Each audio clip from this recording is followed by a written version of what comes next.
அன்பால என்ன பண்ணலாம்னா அடிமைப்படுத்தலாமே தவிர அதிகார வார்த்தையை உபயோகித்து இந்த ராசி லக்னக்காரர்களை இவங்களுக்கு பிரச்சனைன்னு வருது என்ன ஆகும்னா சுயமரியாதையை மையப்படுத்தி தான். கரியர் growth எல்லாமே ரொம்ப நல்லா இருக்கு, பர்சனல் growth அப்படின்றது ரொம்ப வீக்கா இருக்கு. இப்ப பித்த நோய்கள்ல முதன்மையானது முடி உதிர்தல், தலைவலி பிரச்சனை, பித்தப்பை கல்லுன்னு சொல்றோம் இல்லையா, அது மாதிரியான தொந்தரவுகள். இவர்கள் காதலித்தவர்களை கரம் பிடிப்பதற்கான வாய்ப்பு, இவங்களுக்கு சந்தேக உணர்வும் பொறாமை குணமும் கொஞ்சம் அதிகமா இருப்பதற்கு வாய்ப்பு.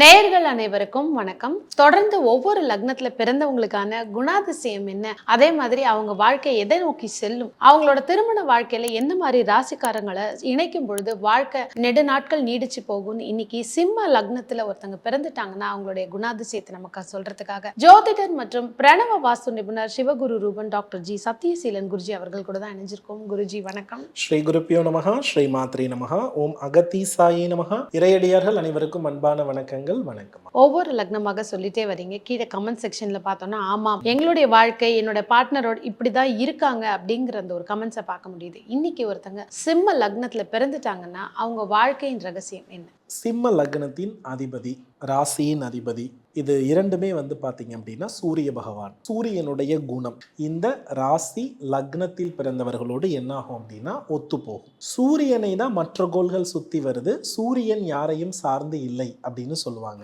உண்மை. இந்த சிம்ம லக்னத்திலேயோ ராசியிலேயோ பிறந்தவர்கள் யாரையும் சார்ந்து அடிபணிந்து இருப்பதற்கு விரும்பாத ஒரு லக்னம் ராசி அப்படின்னு என்ன பண்ணிக்கலாம்னா எடுத்துக்கலாம். அன்பால என்ன பண்ணலாம்னா அடிமைப்படுத்தலாமே தவிர அதிகார வார்த்தையை உபயோகித்து இந்த ராசி லக்னக்காரர்களை என்ன பண்ண முடியாதுன்னா நம்ம கண்ட்ரோல் பண்ண முடியாது. இந்த அதிகாரம் அப்படின்றது இவர்கள்கிட்ட இயல்பாகவே இருக்கிறதுனால நெடுகாலம் ஒரு உறவை பாதுகாத்து கொண்டு வரது அப்படின்றது ரொம்ப ரொம்ப கடினமான ஒரு விஷயமான சவாலான ஒரு விஷயமாக இருக்கும். ஆகையினால் இந்த சிம்மத்திற்கு இந்த தனிப்பட்ட அதிகாரம் தனிமைத்துவமான குணம் அதிகமாக இருப்பதினால் திருமண வாழ்க்கையில் சில கசப்பான விஷயங்களை இவங்க தன்னுடைய சுயமரியாதையை காப்பாற்றி கொள்ள வேண்டிய அடிப்படையில் சந்திப்பார்கள். இவங்களுக்கு பிரச்சனைன்னு வருது என்ன ஆகும்னா சுயமரியாதையை மையப்படுத்தி தான். இந்த சுயமரியாதை குறைஞ்சு போச்சுன்னா சிம்ம ராசியாலேயோ சிம்ம லக்னத்தை எங்கேயுமே என்ன பண்ணாதுன்னா சர்வே பண்ணாது. இப்ப சிம்ம ராசியினுடைய குறியீடு சிங்கம் அப்படின்னு நம்ம எல்லாருக்குமே தெரியும். சிங்கம் எப்படி இருக்கும்? ஒரு உயர்ந்த இடத்துல இருக்கும், தனியா நிற்கும், எல்லாரையுமே தன் கட்டுப்பாட்டுக்குள்ள வச்சுக்கணும்னு நினைக்கும். இவங்க ஒருத்தவங்களுக்கு முக்கியத்துவம் கொடுத்து அந்த இம்பார்ட்டன்ஸை தனக்கு ஆப்போசிட்ல இருக்கக்கூடிய பர்சன் கொடுக்கலன்னா இம்மிடியட்டா அந்த பாஸ்ட் எல்லாம் திங்க் பண்ற கேரக்டர் இருக்காது.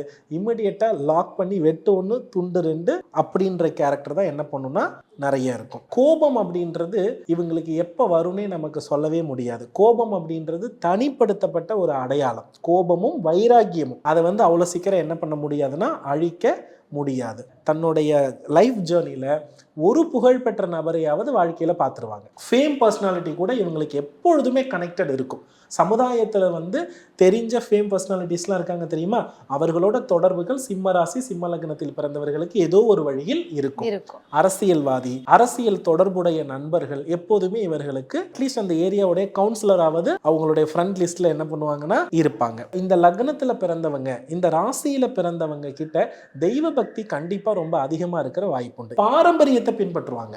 தன் முன்னோர்கள் என்ன பாரம்பரியத்தை சொல்லி கொடுத்தாங்களோ அதை பின்பற்றக்கூடிய குணம் இந்த ராசிக்காரங்கிட்ட ரொம்ப ரொம்ப ரொம்ப ரொம்ப நிறையவே இருக்கும். அதே போல தனிமை பிரியர்னு சொல்லலாம். இவங்க மேக்சிமம் ரொம்ப கூட்டமா இருக்கிற இடத்த என்ன பண்ண மாட்டாங்கன்னா விரும்பவே மாட்டாங்க.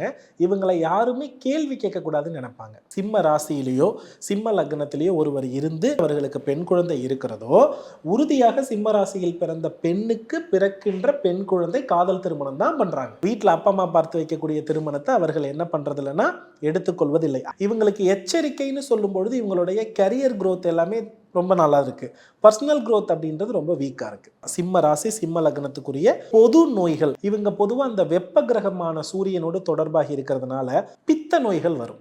இப்போ பித்த நோய்களில் முதன்மையானது முடி உதிர்தல், தலைவலி பிரச்சனை, பித்தப்பை கல்லுன்னு சொல்கிறோம் இல்லையா, அது மாதிரியான தொந்தரவுகள், அடிக்கடி வந்து வயிற்று வலி பிரச்சனைகள் ஏற்படுதல், அடிக்கடி வயிற்றுப்போக்கு ஏற்படுதல், இது எல்லாமே இவங்க வந்து ஒரு ரொட்டீனாக பார்க்கக்கூடிய ஒரு நோயாக இருக்கிறது. சிம்ம ராசி சிம்ம லக்னத்தில் யார் பிறந்திருந்தாலும் காது பிரச்சனை இருக்கும், காது வலி பிரச்சனை உறுதி.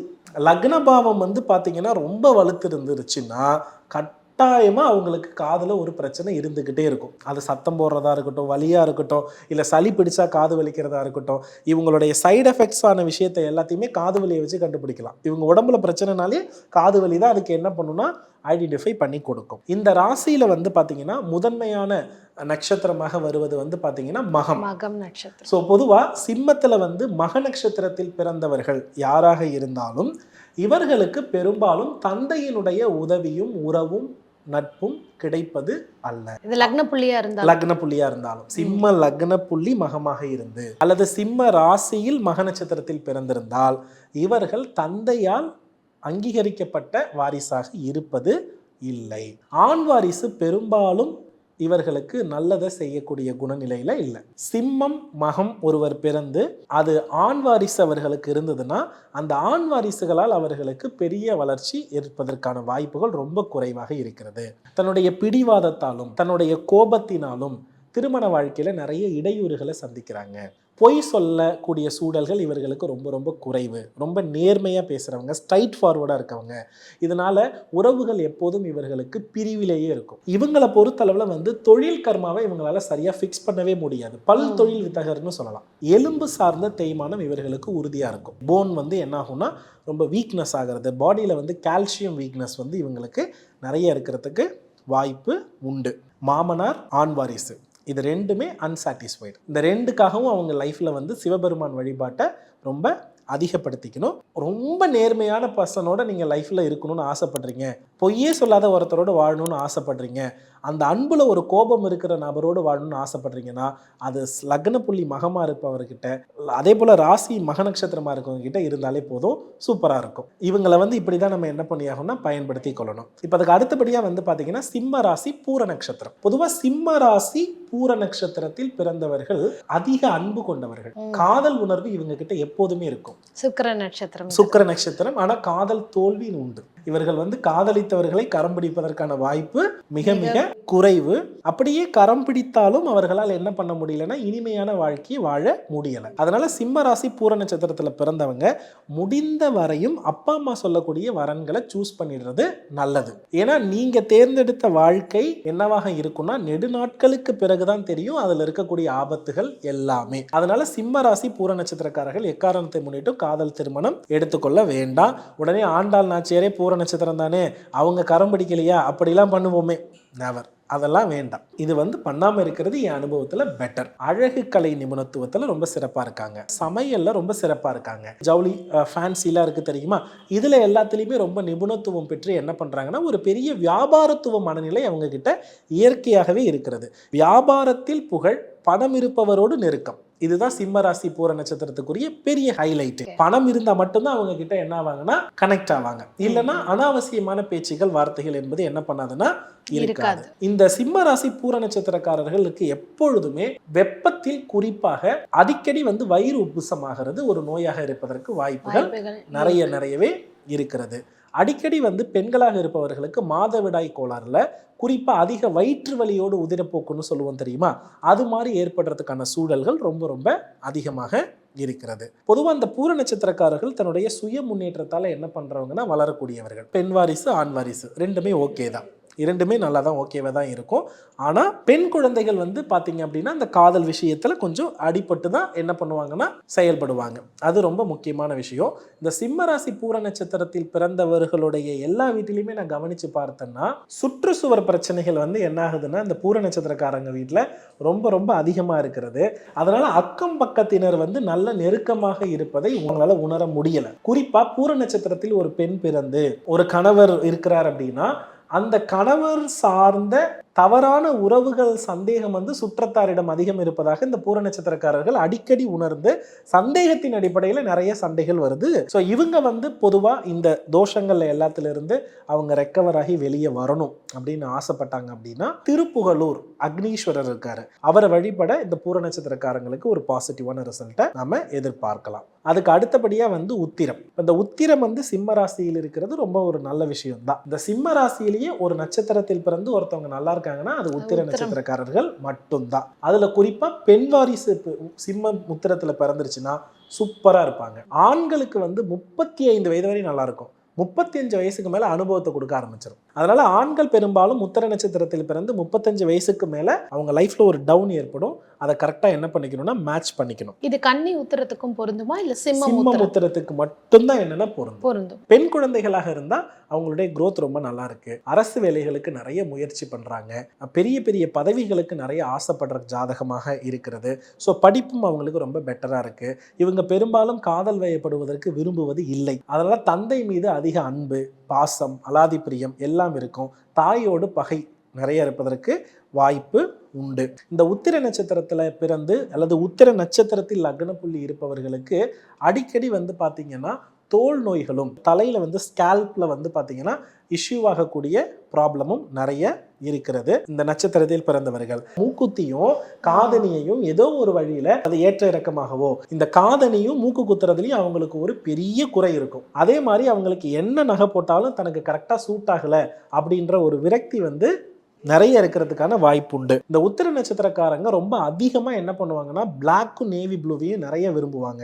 அதை அவாய்ட் பண்ணிடுறது நல்லது. மாறா வந்து மஞ்சள், சிவப்பு, ஆரஞ்சு இந்த மாதிரியான நிறங்களை முயற்சி பண்ணினா ஒரு பாசிட்டிவ் ரிசல்ட்டை நம்ம என்ன பண்ணலாம்னா எதிர்பார்க்கலாம். ஸோ இதுதான் இந்த 3 நட்சத்திரக்காரர்களுடைய தொடர்பு. இதுல ஒருத்தங்க பிறந்துட்டாங்க அப்படின்னா இவங்களுக்கு திருமணத்துல இணைக்க கூடாத ராசிகள் அப்படின்னா என்னன்னு? சிம்ம ராசி அப்படின்றது வந்து பாத்தீங்கன்னா தனிப்பட்ட விஷயமா இருக்கிறதுனால இவங்க எந்த ராசிக்காரர்களோட ஒத்து போறது இந்த லக்னமோ ராசின்றது ரொம்ப ரொம்ப கடினம். என்ன கேட்டா திருமண பொருத்தத்துக்கு முழு விழிவிலக்கு இந்த சிம்ம ராசி சிம்ம லக்னமும் தான். ஏன்னா இதுல இவங்களை கனெக்ட் பண்ணி வச்சாதான் நல்லா இருப்பாங்கன்னு சொல்றதுக்கு என் அனுபவத்துல எதுவுமே இல்லை. ஒண்ணு மட்டும் புரிஞ்சுக்கலாம், இவங்க சொல்றத சரின்னு சொன்னா சர்வே பண்ண முடியும். இவங்க சுய கௌரவத்தை தடுக்காம இருந்தா சர்வே பண்ண முடியும். தனக்கு வலிக்குதுன்னா ஆப்போசிட்ல இருக்கவங்களும் வலிக்குதுன்னு சொல்லணும். அப்படி வலிக்கலன்னு சொல்லிட்டா அவங்க வந்து நல்லவங்க கிடையாதுன்ற முத்திரை வந்து குத்திடுவாங்க. எந்த ராசிகளோடும் சர்வே பண்ணி ஒத்து போறது ரொம்ப கஷ்டம். இவங்க வாழ்க்கையில செய்யக்கூடாத தவறுகள், அதே மாதிரி இந்த மாதிரி தானங்கள் செய்யலாம், இவங்களுக்கு இன்னும் கொஞ்சம் நல்ல வெற்றியா இருக்கும், அவங்களோட பிரச்சனை தடைகளுக்கு இது வந்து ஒரு தடுப்பா இருக்கும். பொதுவா சிம்ம ராசி சிம்ம லக்னத்தை வந்து எப்போதுமே அது சூரியனுடைய தன்மைன்றதுனால இவருக்கு முழு எதிரியாருன்னா சனி பகவான் தான். இந்த ராசி இந்த லக்னக்காரர்களை பிறந்தவங்க எப்போதுமே கர்மா அதிகமா இருக்குன்னா நேவி ப்ளூவும் கருப்பும் அவங்களோட கனெக்ட் ஆயிட்டே இருக்கு. அடர் நிறங்களை இவங்க பயன்படுத்தவே கூடாது. ஒரு அடர்த்தியான நிறத்தை இந்த ராசி லக்னத்தில் பிறந்தவர்கள் பயன்படுத்தவே கூடாது. நார்மலா வந்து பளிச்சுன்னு இருக்கக்கூடிய லைட் கலர்ஸ் தான் என்ன பண்ணணும்னா யூஸ் பண்ணணும். இவங்க கிட்ட வந்து அடர் நிறத்துல என்ன ஒரு ட்ரெஸ் கோட் இருந்தாலும் அன்னைக்கு கண்டிப்பா வந்து அழுகையும் உறுதி, வயிறு பிரச்சனையும் உறுதி, அடிக்கடி வந்து பாத்தீங்கன்னா நோய் எதிர்ப்பு இம்யூன் சிஸ்டம் வந்து வீக்கான மாதிரியான பிரச்சனைகளாலும் இவங்க என்ன பண்ணுவாங்கன்னா நிறைய அவதிப்படுவார்கள். இது ஒண்ணு மட்டும் பண்ணாம இருந்தா போதும். அதே போல வந்து பாத்தீங்கன்னா இவங்க செய்யவே கூடாத ஒண்ணு வாக்குறுதி கொடுக்கறது. ஏன்னா இவங்க வந்து ஒரு தப்பை பார்த்துட்டாங்கன்னா அந்த தப்பை விட அந்த வாக்குறுதியை காப்பாற்றுறது பெருசுன்னு அவங்க என்ன பண்ண மாட்டாங்கன்னா நினைக்க மாட்டாங்க. அதனால அந்த தப்பு உங்களுக்கு பெருசா தெரியும். அதனால வாக்குறுதி எங்கேயும் எப்போதும் என்ன பண்ண வேண்டாம்னா கொடுக்க வேண்டாம். ஒருத்தங்க சிம்ம லக்னத்துல பிறந்துட்டாங்க, அவங்களுக்கு லக்னத்திலேயே சூரியன் இருக்குன்னா அவங்களுக்கு தொழில் அல்லது வேலை இல்ல படிப்பு அப்படின்னா எந்த துறையை அவங்க செலக்ட் பண்ண? தலைமைத்துவ பண்பு, தனிமை, மருத்துவம், பொதுப்பணி இதுல எல்லாத்துலயுமே அவங்க இருப்பாங்க. சந்திரன் இருக்கு அப்படின்னா சிம்ம லக்னம். உணவுத்துறை அப்படின்றது ரொம்ப சிறப்பாக இருப்பதற்கு வாய்ப்பு உண்டு. ஜேர்னலிசம் அவங்க வந்து என்ன பண்ணலாம்னா ஃபாலோ பண்ணி படிக்கலாம். இவங்களுக்கு சிம்ம லக்னத்திலே சந்திரன் இருக்கும்போது இவங்களுக்கு பிரச்சனை கொடுக்கக்கூடிய விஷயமா இருக்குன்னா என்ன? இவங்களால ஒரு நிலையோடு என்ன பண்ண முடியாதுன்னா சிந்திக்க முடியாது. பெண்ணாக இருக்கிற பட்சத்தில் மூத்த பெண்களால் எப்பொழுதுமே தொல்லைகள் இருக்கும். ஆணாக இருக்கக்கூடிய பட்சத்தில் வந்து பார்த்தோம் அப்படின்னா மனைவியால நிறைய இன்னல்கள் சந்திக்கணும். செவ்வாய் பகவான் இருக்காங்க லக்னத்திலேயே, உடல் உபாதைகள் நிறைய வருவதற்கு வாய்ப்புகள் உண்டு. முருகப்பெருமானை நிறைய வழிபடணும். அடிக்கடி வாரத்துக்கு 2 முறையாவது எண்ணெய் தேய்ச்சி குளிக்கணும். கோபத்தை குறைக்கணும். இவங்களுடைய படிப்பு தொழில்னா என்ன பண்ணணும்? என்ஜினியரிங், மின்சாரம் சம்பந்தப்பட்ட துறையில படிப்பு வேலைகள் முயற்சிக்கலாம். குரு பகவான் இருக்காரு சிம்ம லக்னத்திலே, இல்லையா? பொதுவா இவங்க எல்லாருமே பேராசிரியராகத்தான் என்ன பண்றாங்கன்னா விளங்குகிறார்கள். உபதேசம், ஆன்மீகம், அறநிலையத்துறையில ஒரு சிறந்த நிலை, கோவில் அறங்காவலர்கள், இந்த மாதிரி தொடர்புல தான் இருக்காங்க. பொதுவா சிம்ம ராசியில வந்து குரு பகவான் இருக்கிறது ரொம்ப நல்ல விஷயம். அவங்க லைஃப்ல ஒரு பெரிய அச்சீவ்மெண்ட் பண்ணி தான் வாழ்றாங்க. சிம்ம லக்னத்துல அதே இடத்துல பாத்தீங்கன்னா சுக்கிர பகவான் இருக்காங்க. சுக்கிர பகவான் பொதுவா இருக்கும் பொழுது அடிக்கடி காதல் உணர்வுகள், காதல் தோல்விகள் எல்லாமே என்ன பண்ணும்னா இயல்பாகவே இருந்துகிட்டு இருக்கும். இவங்க வந்து சினிமா, யூடியூப், மீடியா இதை பேஸ் பண்ணி அவங்க வெற்றி அடையலாம். அடுத்ததாக புத பகவான் இருக்காரு சிம்ம லக்னத்திலே. அப்படிங்கும் பொழுது அவங்க என்ன மாதிரி படிப்பு, தொழில், வேலை? பொதுவா தனித்த சிம்மத்தில் புதன் இருந்து அவங்க மேற்கல்வியை சரியா படிச்சு நான் பார்க்கல. ஆனா சூரிய பகவானோடு இருந்து அவங்க மேற்கல்வி படிக்கிறாங்க.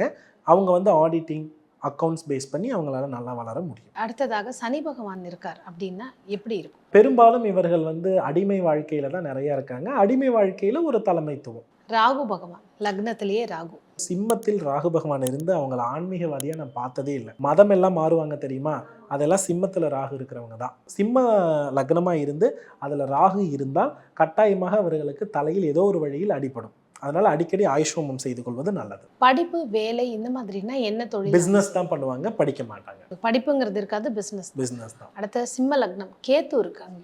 ஆன்மீகத்தின் உச்சம், அதே போல ஜோதிடத்தில் உச்சம், சைக்காலஜில ரொம்ப உச்சம். லைஃப்பை வந்து பாத்தீங்கன்னா இன்னும் ஒருத்தருக்காக அர்ப்பணித்து வாழக்கூடிய வாழ்க்கை. இவங்களுக்கு வந்து பொது வாழ்க்கையில தனித்து தன்னை இன்னொரு மக்களுக்காக சாக்ரிஃபைஸ் பண்ற எல்லா கேரக்டருமே இந்த சிம்மத்தில் கேது இருப்பவர்களுக்கு உறுதியா கிடைக்கும். குழந்தை பேர்ல தடுமாற்றம் இருக்கும். தத்து புத்திரத்திற்கான வாய்ப்புகள் அதிகமாக இருக்கு. இவங்க வாழ்நாள் ஃபுல்லா இந்த மாதிரி விஷயத்த ஒரு சிம்பிளா நீங்க யூஸ் பண்ணிக்கலாம் அப்படின்னா என்ன வழிபாடு செஞ்சுக்கலாம் லைஃப் டைம்? எந்த கோவிலா இருந்தாலும் அந்த கோவில்ல ஹோமம் பண்ணணும். இல்லையா அட்லீஸ்ட் விளக்கேற்றி வழிபடணும். நெருப்பு தத்துவத்தை இயக்கி எந்த வழிபாடு செய்தாலும் சிம்ம ராசிக்கு சிறப்பு. இவங்களுக்கு அவங்க வாழ்நாள் தசாபக்தியில இதுல ரொம்ப கேர்ஃபுல்லா இருக்கணும். இந்த திசை வரும்பொழுது சிம்ம ராசி லக்னத்துல பிறந்துட்டீங்கன்னா இந்த திசை தான் உங்களுக்கு ரொம்ப முக்கியமானது. பொதுவா மக நட்சத்திரத்துல பிறந்தவர்கள் வந்து சந்திர திசையில ரொம்ப கவனமா இருக்கணும். பூர நட்சத்திரத்துல பிறந்தவங்க ராகு திசையில ரொம்ப கவனமா இருக்கணும். உத்திர நட்சத்திரத்துல பிறந்தவங்க குரு திசையில கவனமா இருக்கணும். இது மூன்றுமே மாறுபட்ட திசைகள். இந்த காலகட்டத்தில சரியான ஆலோசனை எடுத்து அதற்குரிய பிரயாச்சித்தத்தை எடுத்துக்கணும். தவிர்க்க வேண்டிய உணவுகள் அப்படின்னா என்ன?